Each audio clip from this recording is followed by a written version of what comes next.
लाई लुगाले बेरेको डुलमा सुताइरहेको भेट्टाउनेछौँ। मान्छेले गर्न सक्ने काम मैले पनि गर्छु, तपाईँले पनि गर्नुहुन्छ।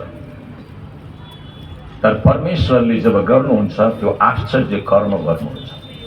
परमेश्वरले जे पनि गर्नुहुन्छ आश्चर्य कर्म गर्नुहुन्छ। अनि उहाँले तपाईँ र मेरो जीवनमा अचम्मको काम गर्नुहुन्छ।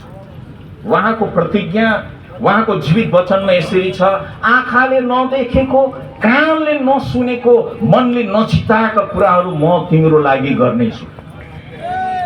यो तपाईँ र मेरो निम्ति परमेश्वरले ल्याउनु भएको दिव्य प्रतिज्ञा हो, जुन प्रतिज्ञालाई तपाईँ र म जस्ता मान्छेले अन्धकारमा छामछाम छुमछुम गरेर आफ्नो जीवन र भविष्यको निम्ति पाइला चालेर रुखो सुखो गरेर हामी बाँचिरहेका मान्छेहरूका माझमा परमेश्वरको ज्योति आएको छ आज दाउदको सहरमा।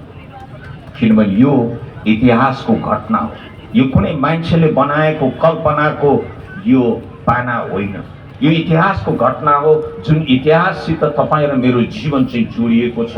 र यो इतिहास अचम्म छ कि परमेश्वर जसले स्वर्ग र पृथ्वी बनाउनु भयो त्यही परमेश्वर जब यस धरतीमा आउनुभयो उहाँलाई जन्मनको निम्ति कुनै ठाउँ नै थिएन। धुलमा तिमीहरूले लुगाले बेरेको भेट्टाउने छौ। कस्तो अचम्म, कस्तो अचम्म। हाम्रा परमेश्वर यस धरतीमा जन्मदाखेरि उहाँलाई जन्मनलाई कुनै ठाउँ नै थिएन र एउटा गाईको गोठमा गएर जन्मन पर्यो।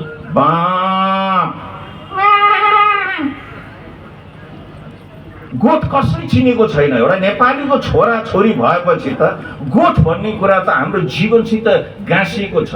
गोठ कति गनाउने हुन्छ, रातभरि घाँस खाएर भेडा बाख्रा भैँसी गाईले अचम्म गरेका हुन्छन्।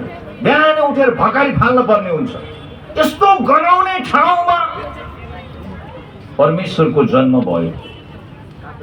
कसैले सोच्नु पर्छ, कसैले यस विषयमा मनन गर्नुपर्छ। सुनको मुकुट थिएन यीशुको शिरमा, हिरा मोती जडित मुकुट उहाँले लाउनु भएको थिएन। उहाँले कसैलाई आकर्षण गर्न जरुरी थिएन। सानो लुगा बेरिएको जिउ बोकेर नाङ्गै क्रुसमा चढ्नु भएको थियो।